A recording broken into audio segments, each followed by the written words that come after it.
ये जो मेरा पॉलिटिकल जर्नी रहा है, मैंने अपने लिए कुछ मांगा नहीं। मैंने अपने लिए एक पोस्ट नहीं मांगा, एक पद नहीं मांगा, हमने कुछ नहीं मांगा। हमने सिर्फ अपने त्रिपुरा लोगों के लिए, जो एसटी लोग हैं, जो जनजाति त्रिपुरा का, उनके लिए हमने कुछ मांगा है। अगर वो गवर्नमेंट ऑफ इंडिया नहीं देना चाहती है तो वो उनका डिसीजन। अगर वो देंगे तो हम वेलकम करेंगे, अगर नहीं देंगे तो हम ऑपोजिशन में हैं और हम जानते हैं कि ऑपोजिशन क्या कर सकता है त्रिपुरा में, तो हम ऑपोजिशन का काम करेंगे। 27 तारीख लास्ट डेट था, अभी तक नहीं हुआ, क्या बोलना चाहिए? ये सवाल आप होम मिनिस्टर से पूछिए, मुझसे मत पूछिए।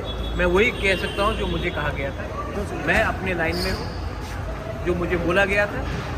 अब अगर उनको कुछ करना है तो हम वेट करेंगे, लेकिन अगर नहीं करेंगे तो हम भी अपने एमएलए एमडीसी से बात करके आने वाले दिन में हमको क्या करना है उसके बारे में डिसाइड। आपने 24 घंटा का अल्टीमेट दिया था और आप स्ट्राइक पे जाने वाले थे।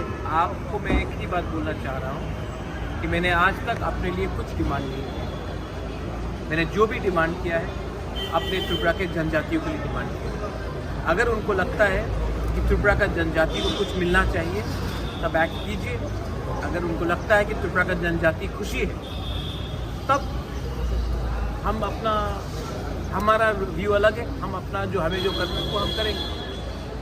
तो बात क्लियर है। आपने जो आप एक ही ये सवाल नहीं, आप देश के होम मिनिस्टर से पूछ लीजिए।